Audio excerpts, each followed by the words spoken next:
স্বাগত এশিয়ান দেশ সংবাদে, সাথে আছে সাবরিনা জিয়া। চলে যাব এবার পুরো সংবাদে। সকল বিভেদ ভুলে নেতাকর্মীদের দলের জন্য কাজ করার আহ্বান জানিয়েছেন বিএনপি চেয়ারপারসনের উপদেষ্টা ও জেলা বিএনপির আহ্বায়ক আফরোজা খানম রিতা। সকালে জেলা বিএনপির বর্ধিত সভায় তিনি আহ্বান জানান। তিনি বলেন, বিগত সময়ে যারা দলের জন্য কাজ করেছেন সেই সব পরীক্ষিত নেতাকর্মীদের কমিটিতে রাখতে হবে।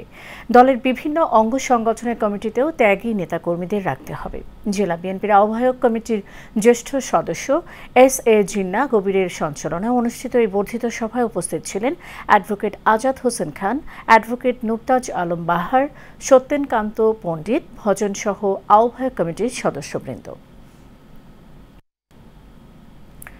সাবেক মন্ত্রী অ্যাডভোকেট এম রুহুল কুদ্দুস তালুকদার দুলু বলেছেন, দেশের স্বাধীনতা, সার্বভৌমত্ব ও গণতন্ত্র রক্ষায় জিয়া পরিবার সবসময় জনগণের পাশে থেকেছে।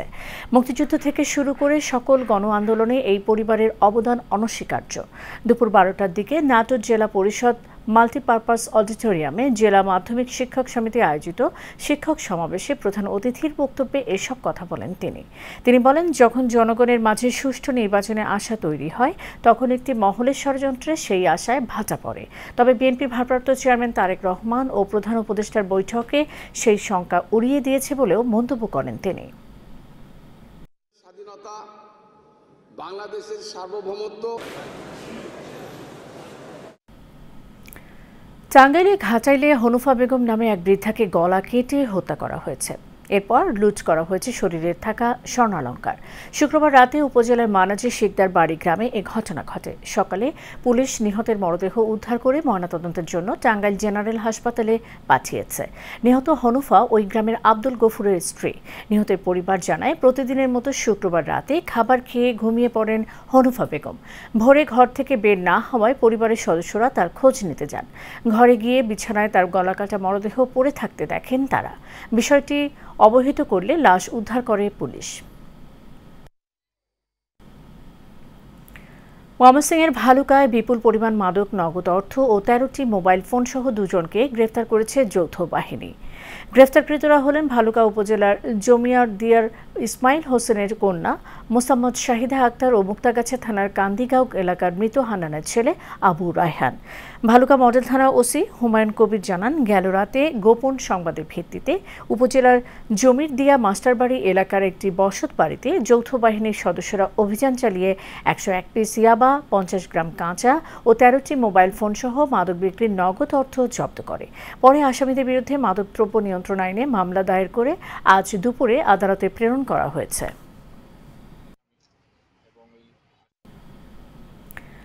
গাজীপুরে মব তৈরি করে একটি স্বর্ণের দোকানের লুটপাট ও ভাঙচুরের অভিযোগ উঠেছে অন্য স্বর্ণ ব্যবসায়ীর বিরুদ্ধে। মার্কেটে বিদ্যুৎ ও জেনারেটর লাইন বন্ধ করে দিনে দুপুরে স্বর্ণের দোকানে চলে এই হামলা। প্রায় 1 ঘণ্টাব্যাপী এই তাণ্ডব চালে মাওনা চৌরাস্তা এলাকায় রিতা জুয়েলারিতে। ভুক্তভোগী জুয়েলারি মালিক গৌরাঙ্গ দাস জানান, কোনো কিছু বুঝে ওঠার আগে শতাধিক মানুষ তার দোকানে হামলা চালায়। এ সময় আরেকটি স্বর্ণের দোকানের মালিক সুব্রত দাস তাকে দোকান থেকে বের করে রিতা জুয়েলারির দোকানের সাইনবোর্ড খুলে সঙ্গীতা জুয়েলারির সাইনবোর্ড লাগিয়ে দেয়। অনেক মারামারি করে ঢুকছে। একজন কোনটা দুই একজনে ওই সুকেসের ভিতরে হাত দিয়া চেন ছিল, কতটি চেনগুলো নিয়ে গেছে। আর একটা ছিল, এই ব্রেসলেট ছিল কয়েকটা, এই মালগুলো নিয়ে গেছে। পুলিশে ফোন দিয়ে আমরা 999 ফোন দিয়ে আনছি আমাদের রক্ষা করার জন্য। সে আমাদের তো রক্ষা করবো তো, তার একজন সিভিল আইলা তাদেরকে সরাই। যদি অনলাইন না করি সে টাকা খায়, মিথ্যা হইলে তার বিচার হবে না। আমি ছাইরা দিমু, তার বিরুদ্ধে আপনি প্রেসে আমি ভাই নেই, আপনি লিগ্যাল হয়ে আছে। আপনি একটা কেউ মিথ্যা রিপোর্ট করলে আপনি প্রেসে সাংবাদিকের দরকার নাই, বিচার দেব বললে ওরা কিছু হইব না। সুনামগঞ্জের দোয়ারাবাজার উপজেলার লক্ষ্মীপুর ইউনিয়নে চকবাজারের ব্যবসায়ী এনায়েত হোসেনের দোকানে দুর্ধর্ষ ডাকাতি ও তার ভাইদের উপর আলাউদ্দিন গঙ্গদের অতর্কিত হামলার প্রতিবাদে মানববন্ধন হয়েছে। শুক্রবার বিকেলে বাজার ব্যবসায়ী ও এলাকাবাসীর ব্যানারে উপজেলার চকবাজারে এই মানববন্ধন হয়। মানববন্ধনে চকবাজার বাজারের প্রধান উপদেষ্টা মাস্টার সিকান্দার আহমেদ এর সভাপতিত্বে মোহাম্মদ আজাদ হোসেনের পরিচালনায় বক্তব্য রাখেন লক্ষ্মীপুর ইউনিয়ন জামায়াতের আমির ডক্টর এনামুল হক, বাজার কমিটির সেক্রেটারি জাকির হোসেন, বিএনপি নেতা নূর হোসেন নুরু, ডক্টর আলিম উদ্দিন বলা সহ অনেকে।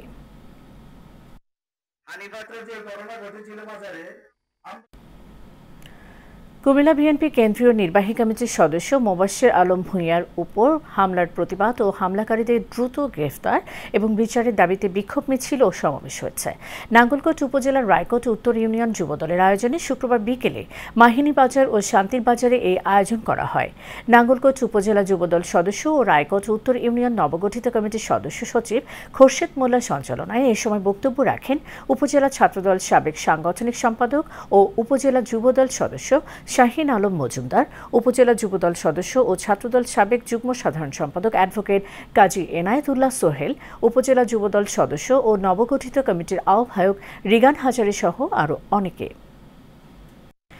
ঢাকার নারায়ণগঞ্জ লিংক রোড স্টেডিয়াম এলাকায় ফুটওভার ব্রিজ ও জলাবদ্ধতা নিরসনের দাবিতে মানববন্ধন করেছে এলাকাবাসী।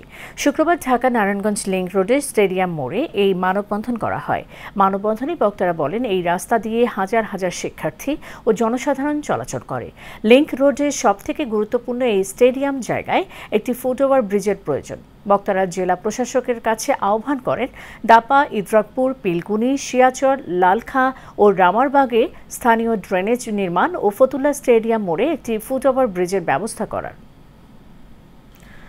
নরসিংদীর রায়পুরায় বিএনপির ভারপ্রাপ্ত চেয়ারম্যান তারেক রহমানের সহধর্মিণী ডাক্তার জুবাইদা রহমানের জন্মদিন উপলক্ষে দিনব্যাপী বৃক্ষরোপণ কর্মসূচি পালিত হয়েছে।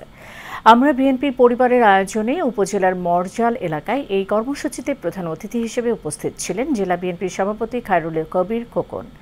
এ সময় আরও উপস্থিত ছিলেন জেলা বিএনপির সাধারণ সম্পাদক মোহাম্মদ মঞ্জুর এলাহি, কেন্দ্রীয় বিএনপির বিজ্ঞান ও প্রযুক্তি বিষয়ক সহ সম্পাদক ও আমরা বিএনপি পরিবারের উপদেষ্টা ইঞ্জিনিয়ার আশরাফ উদ্দিন বকুল সহ অনেকে।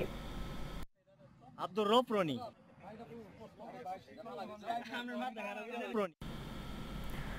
তারুণ্যের অহংকার তারেক রহমানের ৩১ দফা বাস্তবায়নের লক্ষ্যে জাতীয়তাবাদী জিয়া সৈনিক দল সিদ্ধিরগঞ্জ থানা শাখার উদ্যোগে ঈদ পুনর্মিলনী অনুষ্ঠিত হয়েছে। শুক্রবার বিকেলে নাসিক ১ নম্বর ওয়ার্ডের পাইনাদি নতুন মহল্লা এলাকায় এই অনুষ্ঠানের আয়োজন করা হয়। জাতীয়তাবাদী জিয়া সৈনিক দল সিদ্ধিরগঞ্জ থানার সভাপতি মোহাম্মদ মনির হোসেনের সভাপতিত্বে ও সাংগঠনিক সম্পাদক মোহাম্মদ ফেরদাউস বিজয়ের সঞ্চালনায় অনুষ্ঠানে প্রধান অতিথি হিসেবে উপস্থিত ছিলেন জাতীয়তাবাদী জিয়া সৈনিক দল নারায়ণগঞ্জ জেলার আহ্বায়ক জি.এম. সুমন মুন্সি।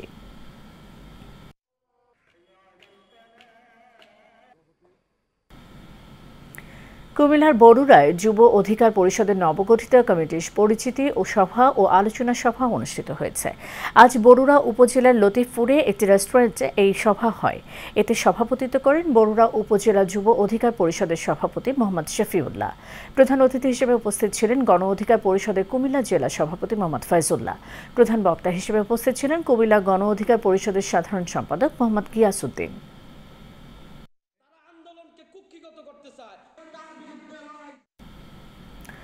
টাঙ্গাইল সাংবাদিক ইউনিয়নের সাধারণ সভা ও নির্বাচন অনুষ্ঠিত হয়েছে। এতে দৈনিক দিনকাল পত্রিকার স্টাফ রিপোর্টার শামসাদুল আক্তার শামীম সভাপতি এবং এনটিভির স্টাফ করেসপন্ডেন্ট মোহাম্মদ হোসেন সাধারণ সম্পাদক হিসেবে বিনা প্রতিদ্বন্দ্বিতায় নির্বাচিত হয়েছেন। কমিটির সহসভাপতি হয়েছেন মাইটিভির জেলা প্রতিনিধি মির্জা মাসুদ, যুগ্ম সম্পাদক এশিয়ান টেলিভিশনের টাঙ্গাইল জেলা প্রতিনিধি শফিকুজ্জামান খান মুস্তাফা, কোষাধ্যক্ষ হয়েছেন বাসাস ও জিটিভির টাঙ্গাইল প্রতিনিধি মহিউদ্দিন সুমন এবং সাংগঠনিক সম্পাদক হয়েছেন আরটিভির টাঙ্গাইল প্রতিনিধি কামাল হোসেন। সভায় অতিথি হিসেবে উপস্থিত ছিলেন জেলা বিএনপির প্রতিষ্ঠাতা সভাপতি বীর মুক্তিযোদ্ধা হামিদুল হক মোহন। স্বপ্নের ডানায় ভর করে শিশুশ্রম শৃঙ্খল ছিঁড়ি এড়িয়ে চলি দৃপ্ত পায়ে আশার আগুন বুকে জ্বালি এই প্রতিপাদ্যকে সামনে রেখে বিশ্ব শিশুশ্রম প্রতিরোধ দিবস উদযাপিত হয়েছে। দিবসটি উপলক্ষে দিনব্যাপী হাজারীবাগে ঝাউঝর বালুর মাঠে ইকো সোশ্যাল ডেভেলপমেন্ট অর্গানাইজেশনের আয়োজনে চিত্রাঙ্কন প্রতিযোগিতা, পুরস্কার বিতরণী ও আলোচনা সভা অনুষ্ঠিত হয়েছে। এ সময় স্থানীয় সরকারের উপপরিচালক শওকত আলীর সভাপতিত্বে প্রধান অতিথি ছিলেন শ্রম ও কর্মসংস্থান মন্ত্রণালয়ের সচিব এএইচএম শফিকুজ্জামান। বিশেষ অতিথি ছিলেন ইএসডি এর নির্বাহী পরিচালক ডক্টর মোহাম্মদ শহীদুজ্জামান সহ শিক্ষক, অভিভাবক ও স্থানীয় গণ্যমান্য ব্যক্তিবর্গ।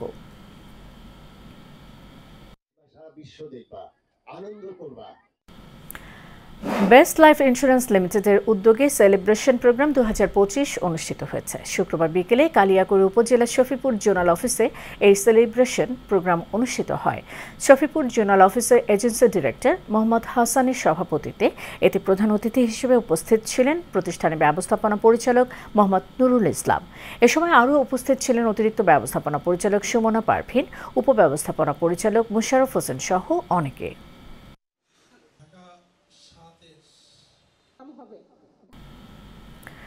আশুলিয়া আরাফাত রহমান কোকো স্মৃতি ফুটবল টুর্নামেন্টের ফাইনাল খেলা অনুষ্ঠিত হয়েছে। আশুলিয়ার ধামসোনা ইউনিয়নের গোপালবাড়ি নবীন প্রগতি স্কুল ও কলেজ মাঠে এই খেলার আয়োজন করা হয়। ক্রীড়ানুরাগী মোহাম্মদ সফদর আলীর সভাপতিত্বে অনুষ্ঠানে প্রধান অতিথি ছিলেন আশুলিয়া থানা বিএনপি সাধারণ সম্পাদক আব্দুল গফুর মিয়া। বিশেষ অতিথি ছিলেন আশুলিয়া থানা বিএনপি সদর সম্পাদক দপ্তর সম্পাদক রাজীব খান, বিএনপি নেতা মিজানুর রহমান সহ আরও অনেকে।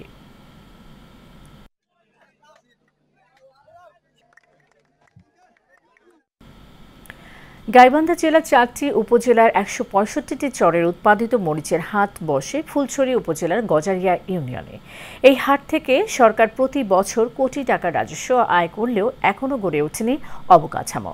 ফলে বিরূপ আবহাওয়ায় বিপাকে পড়তে হয় এই হাটে আসা কৃষক ও ব্যবসায়ীদের। তহিদুর রহমান তুহিনের তথ্য ও ছবিতে আরও জানাচ্ছেন শেখ ফাহিম। গাইবান্ধার চরাঞ্চলের অন্যতম ফসল মরিচ। এসব মরিচের বেচাকেনার একমাত্র হাট বসে জেলার ফুলছড়ি উপজেলার গজারিয়া ইউনিয়নে। প্রতি সপ্তাহের মঙ্গল ও শনিবার এই হাটে নিজেদের উৎপাদিত লাল মরিচ বিক্রি করেন কৃষকরা। এই হাট থেকে প্রতি বছর কোটি টাকার রাজস্ব আয় করে সরকার। তবে এই হাটে নেই ন্যূনতম কোনো সুযোগ সুবিধা। সমস্যা মনে করেন যে মরিচ কিনতে আসি, মরিচ কিনি আপনার হাট খাজনা বেশি, তারপরে আপনার কুলি ভাড়া বেশি। মরিচের আগানো দাম কম আসবে, এখন সেটার দাম বৃদ্ধি হচ্ছে। গ্রামের মধ্যে নিয়ে গেলে ওই আগের দাম কয়, বেচা কিনা করে খুব আরাম পাওয়া যায় না ভাই, খুব অশান্তির উপর ব্যবসা নিতে হচ্ছে। নিবারের একটু বেশি দাম, নিবারের 20-30 টাকা ঢোক, 70-80 টাকা কষাইয়ের মতো দাম, 70-80 টাকা ঢোক, 50 টাকা এত কষাই। হাটটির সমস্যা সমাধানে পদক্ষেপ নেওয়ার আশ্বাস দিয়েছেন উপজেলা নির্বাহী কর্মকর্তা। অবশ্যই এটি অতি দ্রুত এটা আইনগত ব্যবস্থা গ্রহণ করব এবং হাটে যেন লাগাতার ভাবে যে মানে সরকারি যে দরটা দেওয়া থাকে এই দরটি যেন মানে প্রতিপালন করা হয় এবং দৃশ্যমান স্থানে যেসব জায়গাতে আমাদের ওই ব্যানারগুলো টানায় রাখা উচিত, যে বিলবোর্ড গুলা বা যে এগুলো যেন সবকিছু ঠিকঠাক থাকে, বিষয়গুলো আমরা নিশ্চিত করি। বিষয়টি আমি একটু মানে খোঁজ নিয়ে আমি দেখবো যে এই ধরনের বিষয়গুলো আসলে কতদূর কি ছিল বা অগ্রসর হয়েছিল, আমি এটা জেনে তার পরবর্তী কার্যক্রম। ঐতিহ্যবাহী এই লাল মরিচের হাটে দ্রুত অবকাঠামো নির্মাণের দাবি জানিয়েছেন কৃষক ও ব্যবসায়ীরা। Sheikh Fahim, Asian television. দর্শক, এশিয়ান দেশ সংবাদ এই পর্যন্তই। পরের সংবাদ সন্ধ্যা 6টায় দেখার আমন্ত্রণ রইল। ধন্যবাদ সাথে থাকার জন্য।